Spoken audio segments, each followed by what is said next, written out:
வணக்கம் தமிழ் உறவுகளே, விவசாயம் செய்யும் செய்வங்கள் அனைவருக்கும் எனக்கு நெஞ்சார்ந்த வணக்கம். நான் புதுக்கோட்டை மாவட்டம் ஆவுடையார்கோவில் தாலுகா குளத்துக்குடியிருப்பு கிராமத்திலிருந்து பூமி ஞானசிவம் பேசுகிறேன். 2023-24 ஆண்டில் வருடம் பிறந்து இன்றைக்கி 5வது மாதத்தில் இன்றைக்கி தான் முதல்ல நல்ல மழை பெஞ்சிருக்குது.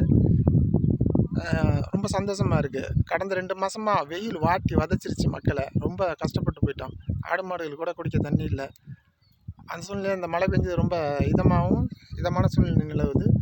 இந்த மழையை பயன்படுத்தி விவசாயிகள் அனைவரும் எள் சாகுபடி செய்ய தயாராக இருக்கிறாங்க. அநேகமாக இதோட மழை தொடர்ந்தாலும் சரி அல்லது விட்டுச்சுனாலும் உடனடியாக உழுது எள் சாகுபடி செய்வாங்க. அது மக்களுக்கு பெரிய உதவியாக இருக்கும். அதே நேரத்தில் இந்த நேரத்தில் நம்ம எல்லோரும் கருத்தில் கொள்ள வேண்டியது என்னென்னா,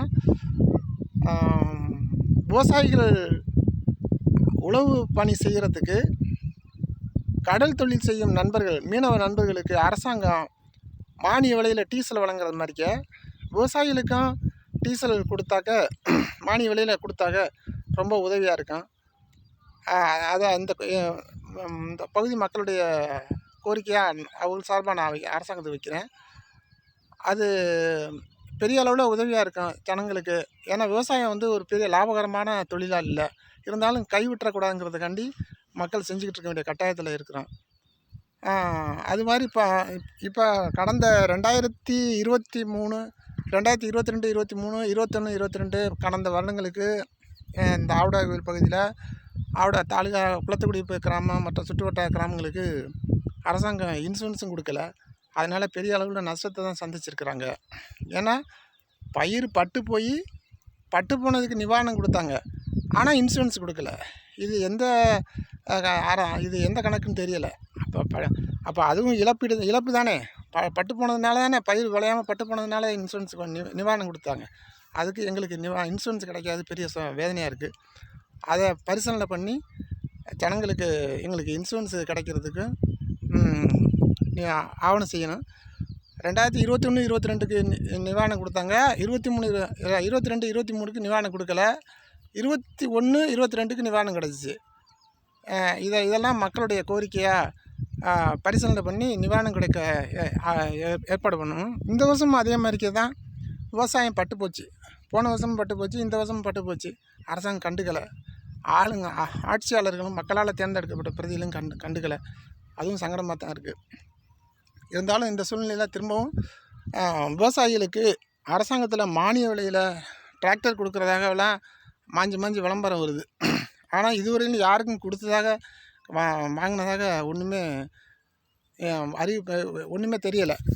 அது மக்களுக்கு அந்த நிவாரணம் விவசாயிகளுக்கு டிராக்டர் முறையான தகுதியுள்ள நபர்களுக்கு டிராக்டர் கிடைக்கிறதுக்கும் ஏற்பாடு செய்யணும்னு நான் இந்த பகுதி மக்களுடைய சார்பாக கேட்டுக்கிறேன்.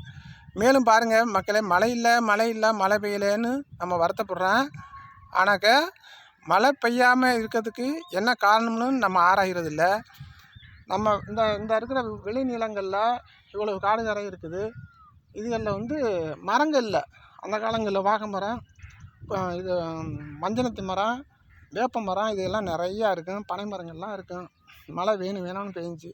மரத்தை பூரா வெட்டி காலி பண்ணிவிட்டு மழை பெய்யலைன்னு இயற்கையை நம்ம குறை சொல்லிகிட்டு இருக்கோம். இயற்கைக்கு ஆதரவாக நம்ம விவசாயிகள் வாழ்வாதாரத்துக்கு தேவையான மரங்களை, வேப்ப மரம், வாகை மரம், மஞ்சனத்து மரம் இதுகளெல்லாம் பனை மரங்களில் வச்சு வரப்புகளில் உண்டு பண்ணி வைக்கணுங்கிறது என்னுடைய கோரிக்கை. இந்த பாருங்கள், என்னோடய நிலத்தில் பாருங்கள், நான் கூட மரம் வச்சுருக்கிறேன். ஒரு வேப்ப மரம் வச்சுருக்கேன். அந்த வேப்ப மரம் வச்சு அது கூண்டு கட்டும்போது அந்த கூண்டு சாய்ந்திராமல் இருக்கிறதுக்காண்டி இந்த வாதநாராயணங்கிற மரத்தை வச்சேன். அதுவும் மரமாயிடுச்சு. இருந்தாலும் அதை வெட்ட மனசு இல்லாமல் வச்சுருக்கிறேன். 2 மரமுமே மரமாயிடுச்சு. கோடை காலங்களில், விவசாய காலங்களில் ஜனங்க ஓய்வு எடுக்கும் பொழுது இந்த மரத்தில் தான் தங்குறாங்க. ரொம்ப சந்தோஷமாக இருக்குது நமக்கு. அதே மாதிரிக்கே எல்லோரும் மரங்கள் வச்சு உண்டாக்குனாக்கா நல்ல சுத்தமான காற்று கிடைக்கும், மழை கிடைக்கும். அதுலேருந்து இலை கொட்டும், அது மண்ணுக்கு உரமாகும். அந்த மரங்களில் பறவை இனங்கள் கூடு கட்டி தன்னுடைய இனத்தை பெருக்கும். அதுவும் உயிரினங்கள் பல்லுயிர் பெருக்கத்துக்கு உதவியாக இருக்கும். இதெல்லாம் சிந்தித்து வைக்கணும். அது விவசாயிகளுக்கு இந்த நேரத்தில் கோடை நம்ம ஆவுடையார் வேளாண்மை விரிவாக்க மையத்தில் தரமான எள் விதை வாங்கி மக்களுக்கு இந்த நேரம் கிடைக்க செய்யணும்னு கேட்டுக்கிறேன்.